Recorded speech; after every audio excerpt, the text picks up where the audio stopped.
오늘 여러분과 함께 말씀은 Scars into Stars, 상처가 별이 되어라는 제목으로 오늘 욥의 이야기를 여러분과 함께 살펴보도록 하겠습니다. 자, 욥기를 이렇게 살펴보면은요, 특별히 욥기 1장과 2장은 정말 고통의 끝판왕이다 하는 생각이 이렇게 듭니다. 욥기 1장에 가장 많이 나오는 표현이 뭐냐 그러면 그가 아직 말하는 동안에라는 표현이고, 나만 홀로 피하였으므로 주인께 아래로 왔나이다 라는 이 표현만 연이어서 4번에 걸쳐서 나오는 것을 보게 됩니다. 말이 채 끝나기도 전에 다 죽고 나만 살았습니다 하는 표현이 보이는 거죠. 다 죽고 나만 살았습니다 라는 말이 채 끝나기도 전에 또 달려와서 다 죽고 나만 살았습니다 라는 말을 연이어서 들어야 했습니다. 누가 범인일까요? 스바의 사람들일까요? 하늘에서 떨어지는 불일까요? 아니면 갈대아 사람들인 때문인가요? 아니면 강한 바람이 범인인가요? 아니면 사탄이 범인일까요? 그도 애매하다면 결국에는 하나님이 범인이시다라는 말일까요? 열심히 살았고 하나님의 백성으로 살아온 것이 고작 이런 결과를 얻기 위한 것일까라는 그런 어떤 자괴감이 생기는 질문이 욥의 마음속에 엄청나게 밀려왔을 것 같습니다. 도대체 왜 이런 일이라는 가장 기본적인 질문이 던져지는 순간이죠. 말 그대로 가슴에 얼음판 하나가 확 심장을 향해 파고 들어오는 것 같은 그런 느낌이고, 그리고 어느 틈에 나도 모르는 사이에 내 마음에는 겨울 왕국이 들어서고 있는 것 같은 그런 생각이 드는 순간일는지도 모르겠습니다. 여러분 살아가며 그런 때를 보시죠. 내 가슴에 얼음판 하나, 그리고 어느 틈에 내 가슴에 쌓여가는 얼음판이 얼음 왕국처럼 그렇게 내 마음을 꽁꽁 얼어붙게 하는 경험 말입니다. 자, 이런 상황에서 욥은 어떤 길을 선택하고 있는 걸까요? 욥기 1장 20절입니다. 욥이 일어나 겉옷을 찢고 머리털을 밀고 땅에 엎드려 예배하며, 네 번째 다 죽고 나만 살았습니다 라는 사환의 말을 들은 다음 그가 한 행동은 땅에 엎드려 하나님께 예배했다라고 기록하고 있습니다. 그리고 말합니다. 욥기 1장 21절은 이르되 내가 모태에서 알몸으로 나왔사온즉 또한 알몸이 그리로 돌아가올지라 주신 이도 여호와시요 거두신 이도 여호와시오니 여호와의 이름이 찬송을 받으실지니이다 하였습니다. 여러분 사실 이런 상황에 어떻게 예배하고 땅바닥에 엎드려 예배하고 주신 이도 여호와시요 취하신 이도 여호와시오니 여호와 이름이 찬송을 받으시리이다 라고 고백할 수 있을까요? 여러분, 그리고 난 다음 욥기 1장 22절은 이렇게 묘사합니다. 이 모든 일에 욥이 범죄하지 아니하고 하나님을 향하여 원망하지 아니하리라 라고 되어 있습니다. 정말 이런 수 있다면 여러분 이 다음부터 나올 욥기 2장 1절에서는 어떤 내용이 나와야 우리가 생각할 때 정상이라고 할 수 있을까요?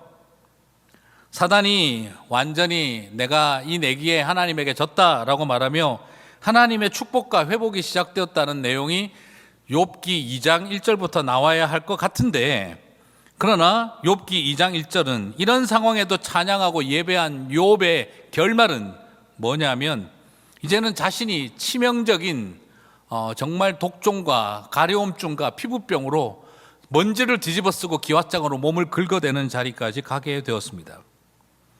이런 상황에서도 욥은 어떻게 또 하고 있나요? 욥기 2장 9절에서 10절입니다. 그의 아내가 그에게 이르되 당신이 그래도 자기의 온전함을 굳게 지키느냐? 하나님을 욕하고 죽으라. 그가 이르되 그대의 말이 한 어리석은 여자의 말 같도다. 우리가 하나님께 복을 받았은즉 화도 받지 아니하겠느냐 하고 이 모든 일에 욥이 입술로 범죄하지 아니하니라 라고 나옵니다. 여러분 욥기 1장 22절과 욥기 2장 10절에서 욥은 하나도 차이가 없이 한결같이 하나님 앞에 온전한 믿음을 지키고 있습니다. 저는 오늘 여러분도 이렇게 꼭 사십시오라는 말을 단순하게 던지기 위함은 아닙니다.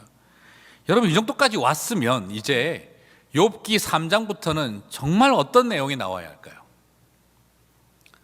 정말 이 정도까지 하나님을 향한 온전한 마음을 지켰으면 솔직히 말해서 옆에 있는 그 아내의 말이 더 와닿지 않습니까? 하나님을 욕하고 죽으라라고 하는 이 말이 얼마나 더 우리에게 와닿는 표현이 될까요? 그런데 이 정도까지 왔으면 3장부터는 어떤 내용이 나와야 합니까? 이 다음부터는 어떤 내용이 나와야 합니까?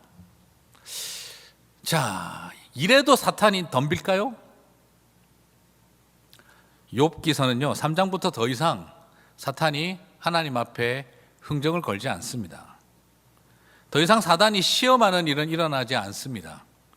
그러면 욥기의 불행은 2장에서 끝이 나야 되는 거 맞지 않겠어요? 욥기의 불행은 1장, 2장에 다 모여 있는데 그런데 욥기는 왜 42장까지나 가야 하는 걸까요? 사탄이 문제를 일으켜서 지금 이 가정을 풍지박산으로 만드는 불행의 끝판왕과 같은 이야기는 1장과 2장에서 끝이 났습니다. 그런데 왜 욥기는 길게 42장까지 이어져야 하는 걸까요? 사탄은 시험도 안 하고 있는데 말입니다. 하나님도 뭐 한번 해보자, 테스트 해보자고 하지도 않는데 왜 이 내용은 40장이나 앞으로 더 가야 되는 걸까요? 이유는 사단의 시험보다 더 집요하고 지독했던 친구들의 시험이 있었기 때문입니다. 사랑하는 자녀들과 모든 재산을 다 잃어버리고 병이 걸리는 그 절망적인 고통보다도 욥의 더 길고 긴 집요한 고통은요, 믿음의 친구들을 통해 받은 2차 가해가 욥기의 나머지 40장을 책임지고 있는 것을 볼 수가 있습니다. 욥기 2장 11절과 13절을 보면 이 친구들이 어떤 상태에 왔는지를 볼 수가 있습니다. 제가 읽겠습니다. 그때에 욥의 친구 세 사람이 이 모든 재앙이 그에게 내렸다 함을 듣고 각각 자기 지역에서부터 이르렀으니 곧 대만 사람 엘리바스와 수아 사람 빌닷과 나아만 사람 소발이라. 그들이 욥을 위문하고 위로하여 서로 약속하고 오더니 눈을 들어 멀리 보매 그가 욥인 줄 알기 어렵게 되었으므로 그들이 일제히 소리질러 울며 각각 자기의 겉옷을 찢고 하늘을 향하여 티끌을 날려 자기 머리에 뿌리고 밤낮 7일 동안 그와 함께 땅에 앉았으나 욥의 고통이 심함을 보므로 그에게 한마디도 말하는 자가 없었더라 라고 하고 있어요. 여러분, 이걸 보면 문제 있습니까? 없습니까? 아무 문제 없습니다. 시작할 때 아무 문제도 없습니다. 방문 동기도 좋았고 7일 동안은 침묵하며 정말 아름다운 시간을 함께 했습니다. 하지만 그들의 아름다운 시간의 분량은 2장에서 딱 3절에 국한됩니다. 그리고 이후 40장은 욥을 지독하게 끝까지 분석하고 따지는 이야기를 이끌어가는 사람들이 되고 말았습니다. 욥을 위로하러 왔다가 욥의 더 길고 긴 재앙이 되어버린 세 친구의 모습을 보게 됩니다. 참 역설적이죠. 3절 분량만큼 위로하고 40장 분량만큼 힘들게 했다라는 표현이 되겠습니다. 원수마귀 사탄보다 참 뭐라고 해야 되나요? 믿는 친구의 2차 가해가 훨씬 더 길고 집요했는지도 모르겠습니다. 욥을 무너지게 하고 깊은 고통으로 밀어넣은 것은 어떻게 생각하면 사탄이 아니라 어쩌면 같은 믿음의 친구들이었습니다. 사탄이 준 파괴와 죽음의 질병보다 더 고통스러웠던 것은 1차 가해보다 더 무서웠던 것은 2차 가해로 일으켰던 믿는 벗들의 집요한 정죄와 그리고 회개하라고 하는 하나님의 심판 앞에 죄를 돌아보라고 하는 그 집요한 메시지가 욥의 가장 힘든 긴 싸움이었습니다. 오늘 우리는 이것을 보면서 정말 우리에게 고난이 뭔가 하는 질문을 던지게 됩니다. 사람들은 왜 더 오랫동안 고통스러워 할까라는 질문을 던지게 됩니다. 소위 전통 교리와 전통 신학의 이름으로 죄 때문에 벌 받았다는 죄형 형벌 사상을 가지고 그리고 내가 경험했던 내 경험으로 미루어 볼 때 내가 말이야 이런 비슷한 일을 겪었는데 내 감정의 잣대, 내 경험의 잣대로 들이대는 모습, 그리고 자신의 경험과 내가 받던 특별 계시에 기초하여서 그래서 자식을 다 잃어버린 아버지를 평가하고 모든 것을 잃어버린 그 친구를 점수 매기고, 그리고 너의 죄를 발견해 보라고 가슴 아픈 속을 후벼놓기 시작했다는 것이죠. 사랑하는 성도 여러분, 어려운 시기를 살아가면서 우리는 곧 이 사실을 바라봅니다. 우리는 고통과 난도질의 40장을 더 만들어가고 있는가, 아니면 치유와 위로의 40장을 더 붙여가고 있는가.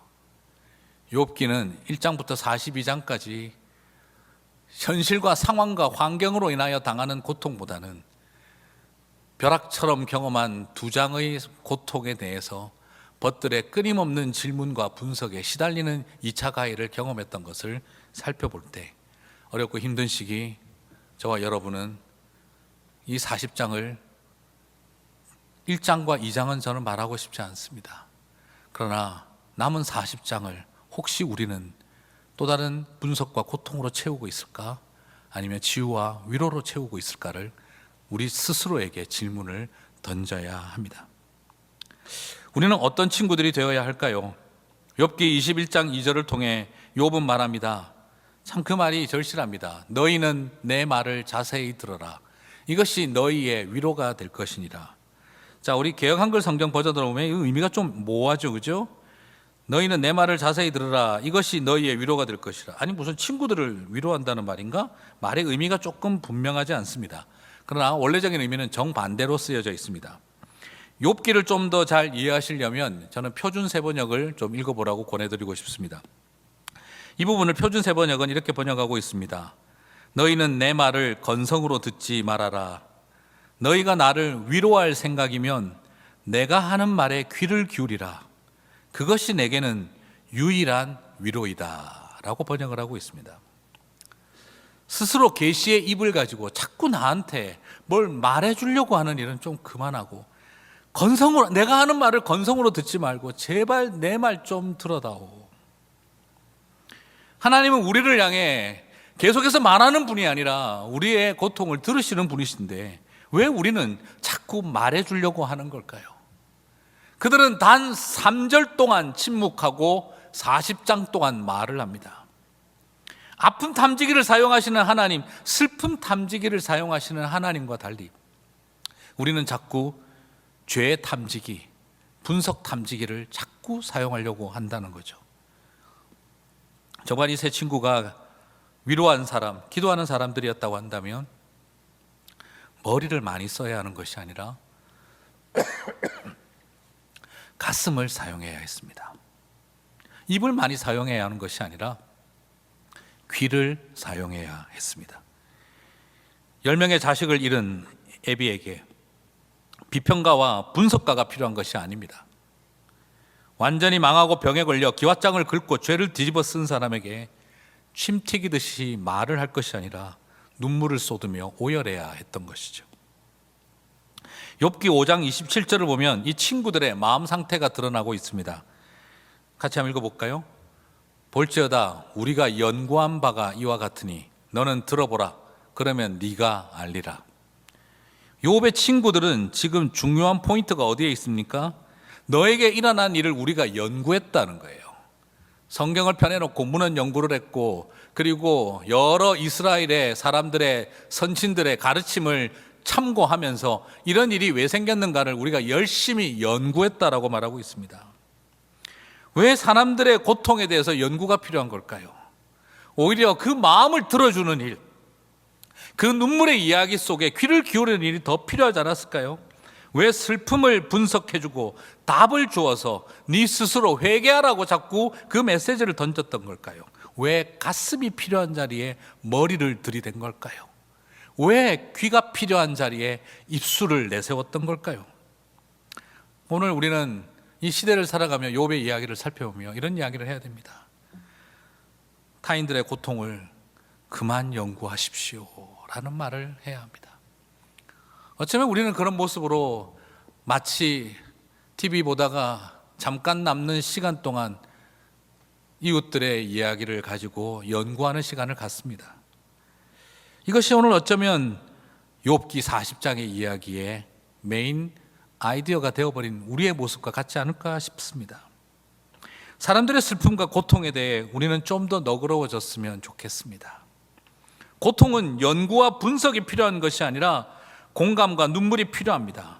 이 세 친구들을 보면 분명히 소백의식이 있습니다. 이번 기회에 롯을 분명히 회복시켜 놓자. 그에게 잘못이 있다면, 이만한 죄를 경험하는 걸 볼 때 분명히 뭔가 하나님 앞에 해결해야 될 문제가 있다면 이번 기회에 욥을 반드시 회복시켜 놓겠다라는 그들이 가지고 있는 소명의식. 친구로서 누가 이런 말 할 수 있겠나, 나는 내 친구를 회복시켜 놓겠다는 간절한 소명의식을 가지고 있는 것처럼 보입니다. 하나님의 말씀에 대해서도 소명의식을 갖고 있는 것 같습니다. 그러나 배려를 잃어버린 소명은요, 무서운 폭력이 된다는 것, 그것은 확고한 분명한 믿음을 가진 것이 아니라 편협한 생각에 사로잡힌 모습일 수 있습니다. 오늘 욥의 간절한 부탁을 여러분 귀 기울여 드려야 합니다. 제발 내 말에 귀를 좀 기울여 주시오. 이 땅의 많은 사람들은 우리들에게 부탁하고 있습니다. 제발 내 말에 귀를 좀 기울여 주세요. 오늘 이 시대에 우리는 신음소리에 귀를 기울여야 합니다. 욥과 같은 사람의 진정한 참 친구가 되는 길은 바로 뭘 하는 데 있는 것이 아니라 듣는 데 있다는 것을 우리는 다시 한번 발견하게 됩니다. 자, 그런데 한 가지 어려움이 있습니다. 욥의 좋은 친구가 되고 싶은 마음은 있는데, 그리고 그건 누구나 하고 싶은 마음을 가질 수 있는데, 근데 여러분, 내가 만약 욥이라면 어떻게 해야 될까요? 우리는 어쩌면 욥기를 읽으면서 욥에게 주목하지 않고 욥의 친구들에게 주목하기도 합니다. 그래서 우리는 좋은 고난당하는 욥과 같은 사람들의 좋은 친구가 되어야겠다라고 적용을 하려고 합니다. 그러나 여러분, 욥의 좋은 친구가 되는 일은 우리가 쉽게 말할 수 있지만, 그러나 우리가 욥이 된다면 그때는 어떨까요?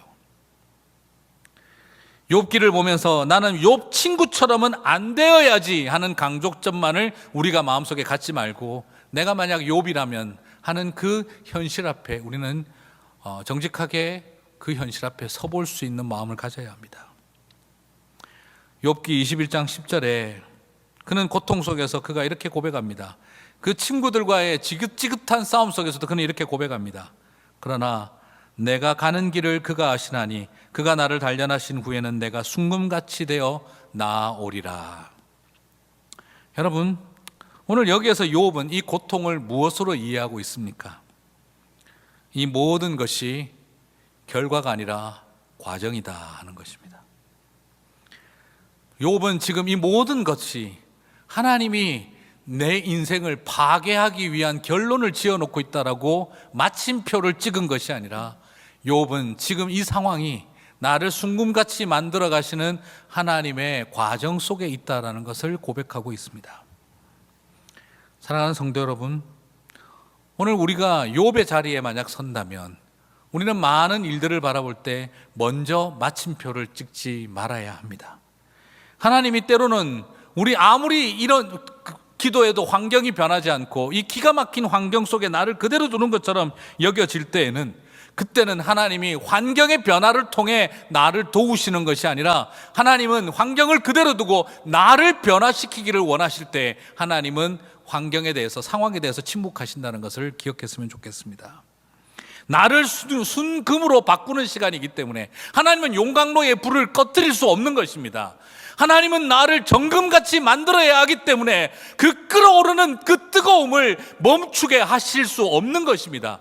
우리는 왜 이 용광로 안에 내가 있어야 합니까? 라는 질문을 던질 때 하나님이 침묵하며 불을 더 떼고 계신 것은, 그것은 나를 순금으로 바꿔가는 과정이기 때문인 것입니다. 나를 대왕 독수리가 되게 하기 위해서, 나를 날아오를 독수리가 되게 하기 위해서 하나님은 벼랑 끝에서 나를 내동댕이 치시는 것입니다. 세상을 바꾸는 시간이 아니라 나를 바꾸는 시간이기 때문입니다.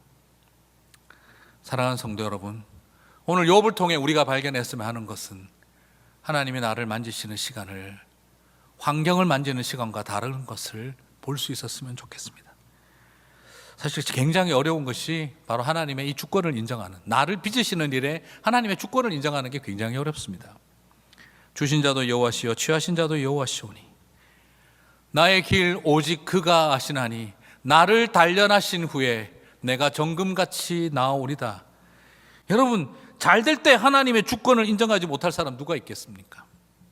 잘 될 때 하나님의 주권, 하나님이 하신다, 하나님이 하셨다 하는 말 못할 사람 누가 있습니까? 그러나 절망의 상황 속에서 하나님의 주권자이심을 인정하는 일은, 그것은 참 쉽지 않은 일입니다. 세상을 바꿔주십시오, 하나님의 계획을 바꿔주십시오 기도하는 일은 우리가 주로 많이 하는 기도입니다. 하지만 가장 어려운 것은 나를 변화시켜 주십시오 하는 것이죠. 그래서 하나님께 실망하고 상처받는 시간, 우리가 하나님을 미워하게 될 줄 알면서도 하나님은 우리를 위해 그 비난을 자초하며 묵묵히 우리 옆에서 침묵하며 무능하게 지켜보고 계실 때가 있습니다. 살다 보면 그렇게 되죠. 처음에는 사탄과 싸움이었고 다음에는 친구들과 싸움이었는데 어느 틈에 이것이 하나님과 싸움으로 바뀌고 있는 것이죠. 그게 잘못이 아니에요. 그런데 하나님은 그것을 통해서 우리가 다시 한번 본질을 보게 만드는 거죠. 그를 통해 우리를 다시 회복하고 온전한 모습으로 세우시는 거죠. 그래서 그날 가장 하나님이 믿고 원망스러웠는데 그 모든 싸움을 마치고 났었을 때 내가 하나님의 은혜 안에 있었음을 고백하게 하시는 건 바로 우리 하나님의 무건과 하나님의 무능 속에 나타난 우리를 향한 하나님의 계획인 것을 보게 됩니다. 결국 이 욥기는 어떻게 끝이 날까요? 다시 부자가 되었더라, 잘 먹고 잘 살았더라로 끝나는 것으로 욥기를 저는 정리하고 싶지 않습니다. 욥기 42장 8절은 이렇게 정리합니다. 내 종 욥이 너희를 위하여 기도할 것인즉. 그리고 10절은 이렇게 표현하고 있습니다. 욥이 그의 친구들을 위하여 기도할 때. 저는 여기서 발견합니다. 하나님은 이런 상황에서 욥에게 자신을 가장 힘들게 했던 40장을 끌고 왔던 친구들을 위한 중보 기도자가 되게 하고 있습니다. 욥은 그 말씀에 순종했습니다. 참 역설적입니다. 여러분, 중보기도하는 사명은 고통과 멀리 떨어진 넉넉한 마음을 가진 사람이 제3자의 입장에서 중재하듯이 하는 기도가 아닙니다. 가장 처절한 고통의 당사자, 철저한 피해자였던 그가 40장을 이끌어오며 나를 힘들게 했던 친구들을 위해 기도하는 것으로 욥기는 마무리되고 있습니다. 욥이 이 고통 버티고 부자 됐다더라로 결론을 맺는 것이 아니라 그는 이 모든 과정을 통해 오히려 기도하는 사람으로서 이 모든 것들을 이겨나가고 있습니다. 이 수없는 고통의 과정을 통해 욥은 자신을 가장 고통스럽게 했던 사람, 그들을 향한 중보자로 세워졌습니다. 이 모든 것이 그가 부자가 된 배부름에서 나온 여유가 아니라 찢어질 만큼 아팠던 심장에서 나온 믿음의 열매가 기도였던 것입니다.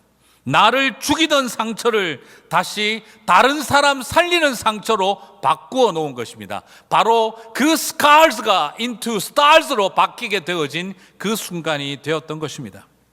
사실 저는 나를 아프게 하고 힘들게 한 인간을 회개시키는 사명을 받고 싶습니다. 그런 인간들은 내가 확실하게 회개시켜 버려야지 하는 그런 마음을 갖게 되기가 더 쉽습니다. 그러나 오히려 인간적으로 그죠? 그런 사람들을 위해서 중보하는 사명 별로 갖고 싶지 않은 마음입니다. 하지만 사랑하는 성도 여러분, 저 사람을 나에게 회개시킬 능력을 주십시오 하고 기도하지 마시기 바랍니다. 우리는 사람을 회개시킬 능력 없습니다. 회개는 하나님이 시키실 일입니다. 우리가 해야 할 일은 그를 위해 기도하는 일인 것이죠. 맞습니다. 회개시키는 것이 우리의 사명이 아니라 욥의 친구들은 회개시키려고 들었습니다. 그러나 이제 욥이 그 친구들을 회개시킬 타이밍이 온 것이 아니라 욥의 친구들이 하지 못했던 욥은 그것을 시작하고 있는 것입니다. 그렇습니다. 회개시킬 능력이 우리에게 필요한 것이 아니라 중보할 수 있는 능력을 하나님 앞에 구해야 합니다. 중보하며 가슴 찢으며 눈물로 기도하다 보면 하나님 하실 일, 회개의 역사가 일어날 수 있는 것입니다. 사랑하는 성도 여러분, 회개시킬 일이 우리의 일이 아니라 이제 우리는 기도하는 일로서 욥기를 마무리할 수 있었으면 좋겠습니다. 우리의 삶의 욥기도 그렇게 마무리되었으면 좋겠습니다. 고통을 통해 여러분은 어떤 열매를 얻기를 원하십니까? 이 힘든 코비드-19의 시기를 보내면서 우리는 무엇을 열매로 얻어야 되겠습니까? 범인이 누구냐? 끊임없이 범인을 찾는 형사의 모습이 아니라 네가 뭘 잘못했는지 가르쳐 줄게, 최선을 다해서 회개시키려는 이 친구들의 모습이 아니라 바로 모든 죽어가는 것들을 향한 기도, 그리고 그들을 향해 중보하는 마음이 우리가 맺어야 할 열매가 아닌가 싶습니다. 그래서 이 코비드-19의 시간을 보내며 하나님, 내 인생의 가장 깊은 상처와 절망이 그것이 모두 다 별이 되었습니다 라고 고백할 수 있는 밤하늘의 별처럼 빛나는 저와 여러분이 되었으면 좋겠습니다. 나의 경험, 실패와 죽음과 질병이 자기의 의와 훈장이 아니라 더 겸손한 이유가 되는 삶이 되었으면 좋겠습니다. 욥기 42장이 기도를 통해 마무리가 되어지는 것처럼 저와 여러분 안에 이 기도가 일어나게 되시기를 소망합니다. 내 손으로 말로 해오던 많은 것들이 멈춰버린 지금, 주님은 다시 기도를 통해 우리 인생의 욥기들이 마무리되고 이 땅에 많은 욥기를 써내려가고 있는 사람들을 향한 기도가 일어나게 하실 줄 믿습니다. 그날을 바라보며 나아가는 저와 여러분이 되시기를 주님의 이름으로 축복합니다.